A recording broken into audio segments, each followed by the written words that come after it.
Welcome to the Exam Room Podcast, brought to you by the Physicians Committee. Hello, I'm the weight loss champion, Chuck Carroll, and today we are joined by somebody who's doing something that's really unique. He's pedaling all the way from New York City to Chicago, where he's going to beat Dr. Neil Barnard for the big Power Food Lecture Series.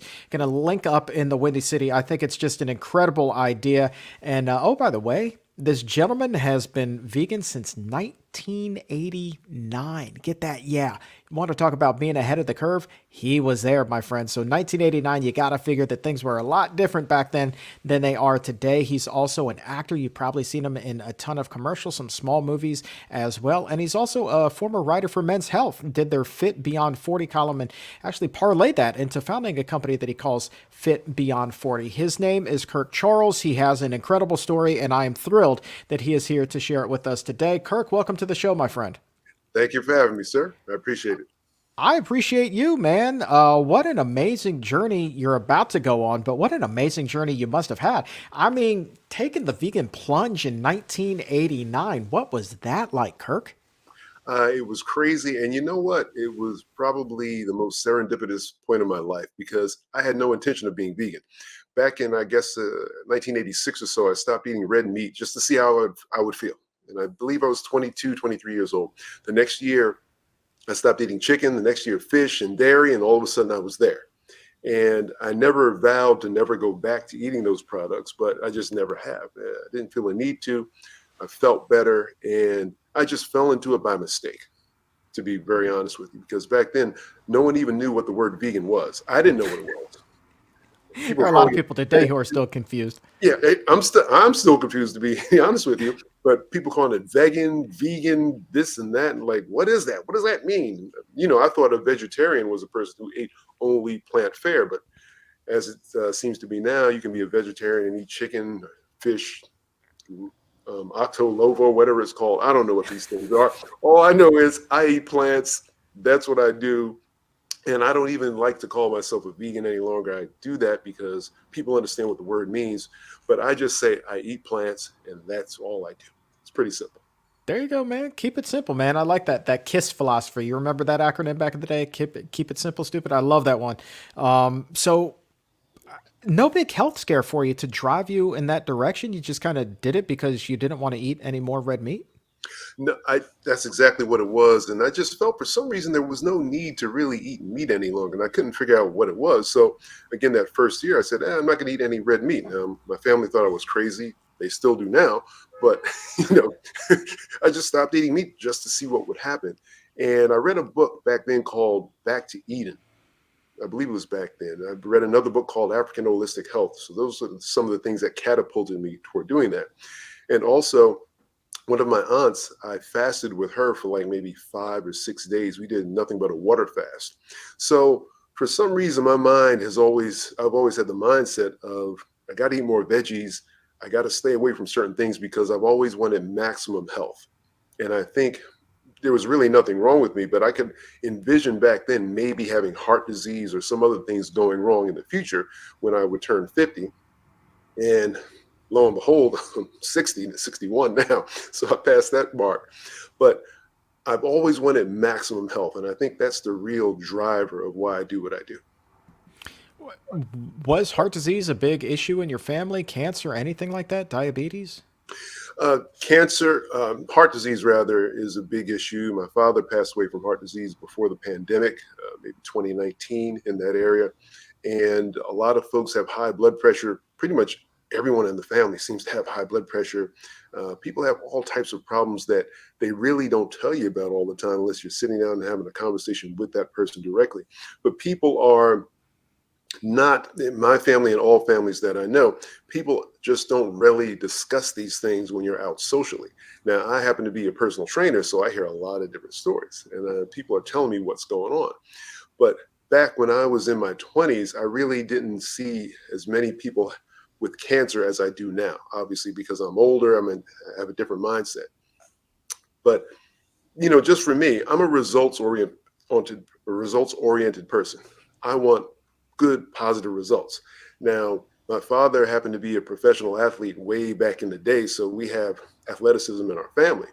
but I've always wanted to be able to keep up with younger folks, to be able to do what they do. I want to be able to engage in the activities I'm engaged in now for the entirety of my life, when I'm like 80, 90 years old. So for some reason, I just thought eating vegetables was the better way to go.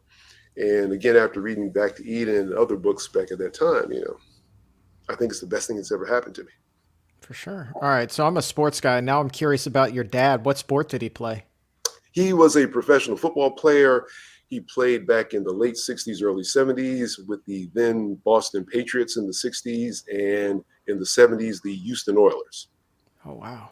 Cool. Big old football background. That's pretty cool. Were you a football fan growing up then?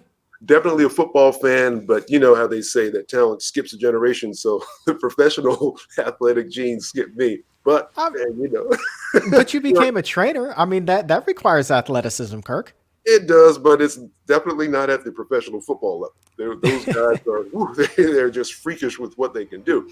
But yeah, he was a pro, and I guess I got some good genes from him and from my grandfather, and some folks in the past. So I'm lucky in that regard. But So, that yeah, doesn't man. stop me from getting heart disease or cancer or anything like that. That's where I the mean, food. you hit the nail on the head right there. And I'm curious, when you first told your dad, the big hulking football player, that you were going to eat this vegan diet, what was his reaction? I would imagine it was a pretty funny conversation. He didn't have a negative reaction, not at all, and he wasn't really a big guy. He was a safety, so safeties are normally on the smaller side as far as football players are concerned. But what happened was that he gave me a book by Joel Furman, which I'm forgetting the name of the book off the top of my head. So he was always amenable to being a vegetarian, a vegan. And, he told me back in the day when he was playing football that he went vegetarian for a while. And he said that he lost a lot of his aggression. Now, if you play safety in the NFL or cornerback, you have to want to hit people. I mean, you got to want to do it. And Especially in those days, man. back in those days. But he said he lost some of his aggression when he stopped eating meat. And one of the coaches told him to eat a lot of Spam. And he got his aggression back. So I don't know how that works. That's what he told me. I thought it was a funny story. But, Spam. That's Spam. interesting. That's interesting. I think that our understanding of nutrition has evolved over the years, and that even if the coach or the trainer isn't necessarily plant based themselves, they're probably not telling players to eat spam these days. You I know, would think not. And the Tennessee Titans, they had there was an article written about them years ago where a lot of the folks on the defensive end of the football field on the team, they went vegan because one of the wives of one of the gentlemen who played, and I think this was featured in the movie, in one of the movies, What the Health, not What the Health, but Game game Changer. changer. Yeah, Yes. So yeah. they were featured in that. So nowadays it's a totally different story. Absolutely. A lot more plant forward people in there, not just in the NFL, but in the NBA. Seeing Mhm. that more and more in baseball, other sports as well, even a few vegans in the NHL on the ice. So pretty cool. We just had a coach from the Washington Wizards here on the show, JB, the vegan coach, who is really, as he said, like kind of undercover, really inspiring a lot of people around the league to go vegan, and not just players either. He says he hears from an equal number of coaches who come up to him before, after a game, and want to talk shop about eating a plant-based diet. So I think that that's pretty cool that the athletes and now the coaches, they're so receptive to it as well, and really kind of learning that food is it's not just medicine. It's like power. It's fuel. It can help them perform better on and off the court. There's no doubt it's the superior way of life. I've convinced myself. I like the way that you think here. And despite what you say again about your dad being the superior athlete, it takes a lot of athleticism to bike from New York City to Chicago. Now, I didn't calculate the mileage or anything like that, but that's a heck of a feat you got coming up here, Kirk. Well, I'm taking the longer route. Okay, it's 1,100 miles, and if I went directly from here, from New York to Chicago, it might be more like 800 miles. But I'm taking a longer route because I want to hit some major cities like Philadelphia, Pittsburgh. So I'm going a little south and then going across westward and then coming back up from Indianapolis to Chicago. So it takes a lot of energy. And I'm in a cycling club, the Major Taylor Cycling Club. And we have chapters all along the route. So there'll be people who will be joining me for parts of the ride. But, last year we did a ride from New York to Montreal, and that's 450 miles. Now, after doing that ride, I felt great. I didn't feel beat up at all. And actually, when I was in Montreal, the next day I went out riding a little bit more just for fun. A lot of the other guys in the group didn't want to ride any longer, but me being crazy me, I said, what the heck, I'll take a little ride, and I rode around by myself. So I believe that obviously that eating plants has helped with that, and I think it helps with recovery. I think it helps with your joints, and for me, it's just the best way to go. And riding a bike is a lot less strenuous, in my opinion, than running, because I was a big runner. I hurt my knee. And when I did that back in 2022, that's when I decided to start cycling. A friend of mine introduced me to it, and it's been the best thing that's ever happened to me. There's no doubt about that. Low impact on the joints. You're feeling good. You're sitting there, you're riding. Now, let me ask you this. So, this is not a vegan question. This is just curiosity here. How do you stay safe when you're on the road? I can't imagine that if you're going from New York to Philadelphia, you're pedaling down I-95. So, how do you plot out your routes, man? Well, you go on Google Maps. That's one way to do it. And you can hit a button which will show you a biking route. You can also hit a button that will show you a running route. So I'm hitting the button for the biking route. That's number one. Number two, with the clubs that are along the way from here to Chicago, they may be able to recommend to me the best routes to be on. Why? Because when you go on Google Maps, you don't know the quality of the road. So you don't want a lot of potholes, a lot of uneven pavement. You want a nice, smooth road. So I think it'll be fairly easy to get to Chicago without being stressed. And of course, you can't ride on any major highways, but there's going to be some traffic. There's no doubt about that. But you just have to be safe. Are you plotting out any sort of like vegan eats along the way? Because I know at least on road trips, sometimes you take the road less traveled because there might be that roadside diner that is just legendary. So are there some like hole in the wall vegan restaurants that you're going to try to hit along the way too? Definitely. In the major cities, I will definitely be going to the best vegan restaurants that I can find. There's no doubt about that. And in some of the smaller cities, like let's say between Philadelphia and Pittsburgh, I'm not sure exactly what's there. I've looked up vegan restaurants in Harrisburg. I believe that's right between those two cities. And, there don't seem to be a whole lot of them, but I'll find something. I mean, and you can always go to a certain type of restaurant and just order veggies. So it should be fun, but I'm definitely looking forward to getting to Chicago because there's a raw food restaurant there I've been dying to go to. There are a couple of places in Philly that I've been to in the past, so I'm dying to get back there also. And obviously, New York has a lot. Oh yeah, man. Shoot, you're making my mouth water just thinking about it. This actually sounds like a lot of fun. It's like we're just gonna bike for 1,000 some odd miles and we're gonna eat some delicious food. I mean, that's just upside if there ever was one. Upside on upside. Um, Curious though. Speaking of food, what's on the bike with you? What do you snack on as you're pedaling away? I take a lot of bananas and I take dates. Now, Bananas my and friends dates. laugh at me. Now, before I go out, there's certain things that I eat. Like I like to eat a lot of sweet potatoes, so that's good before a ride. I also like to eat oatmeal before a ride.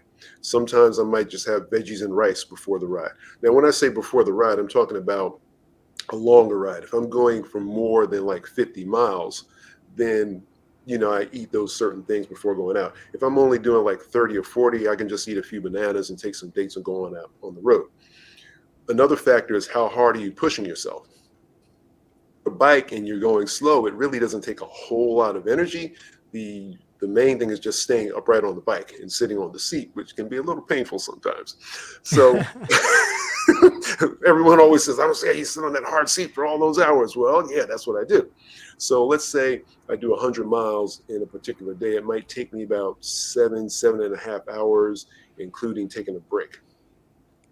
When you're doing that, you may want to stop for lunch. And normally when I'm riding with the group, when we stop for lunch, I don't even eat half the time. I just have my bananas. That's it. And my dates. So that, I'm and I I'm also, ass- one other thing, I also carry salt tablets because I cramp a lot, especially when it's hot and it's summertime. Now we've been riding through the winter here, so I haven't really had the need to use those salt tablets. But when it's hot outside and you're sweating a lot and you're losing a lot of fluids, I need those salt tablets.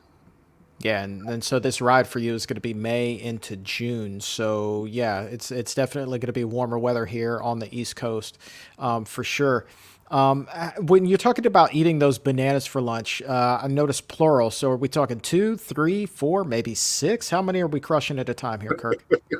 Before I go out, I'll have my oatmeal, sweet potato. I might have one or two, and then on me, I carry four or five, and I eat It's those good. along the way. Sometimes I don't even eat all of them. Normally, I don't even touch the dates. That's just as a backup.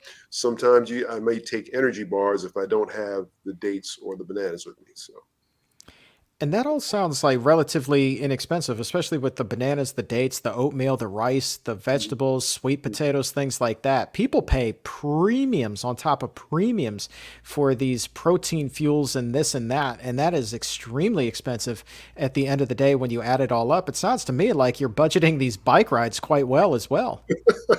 I'm doing a pretty good job. And, I don't really take a lot of the things that everyone else takes because I don't like to use a lot of mass manufactured products because I don't know what's in them.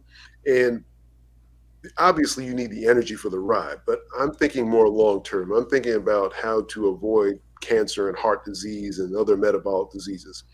You know, I understand that if someone else is taking a certain type of concoction or a protein powder or some type of bar, they may have more energy than I will.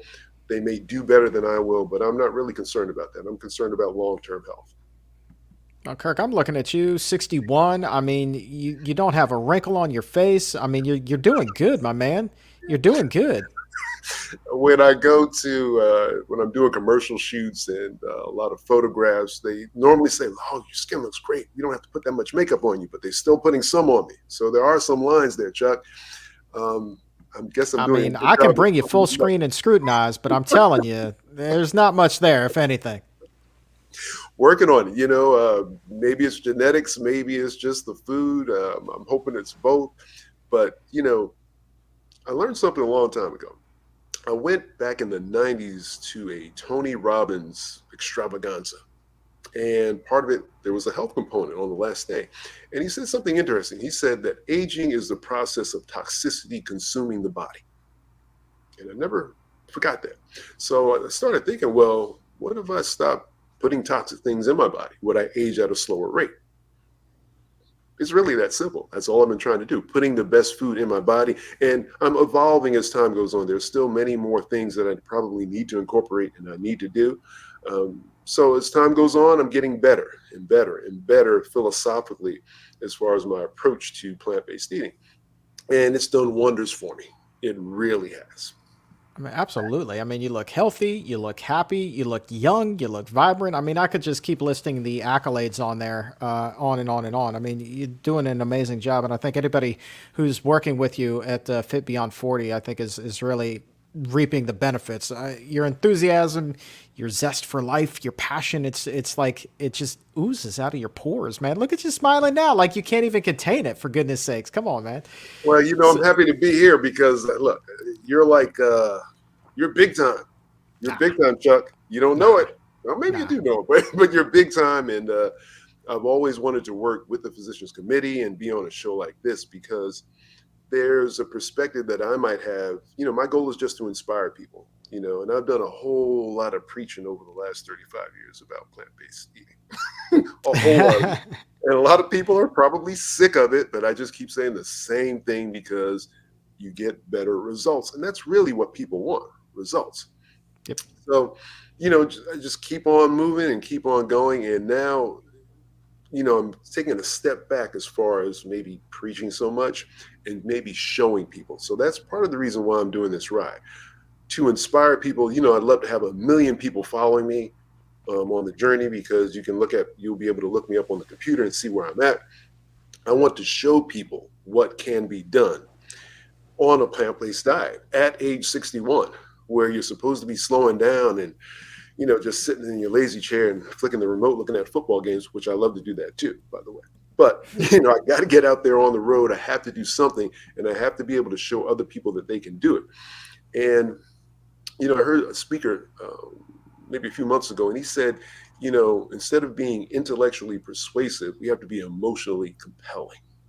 And, a lot of times when we come up with all these arguments or discussions about why you should eat more plants, they all make sense and everyone agrees with it, but not everybody does it. So people need to be shown the way to go. And if they look at me and say, look, hey, Kirk, I want to be just like you. People say that to me all the time. I want to be like you when I get to be 60 years old. Like, well, I started 30 years ago. I didn't start today, and just the ability to inspire people and to get people to take action. That's a precious thing. And I just want to see people happy because I've seen so many who are in ill health. They don't know what to do. They don't know what the answers are. They heard about this thing called vegetables that they should eat, but they don't know how to make a salad. And one time I went with my aunt. We're at the salad bar, Chuck. And she said, hey, Kirk, I don't know how to make a salad. What do you do? Well, you just start throwing things in the bowl and see what happens. See what mixture you come up with. And sometimes people really don't know what to do. And it scares me. And it makes me want to cry sometimes because it's so simple.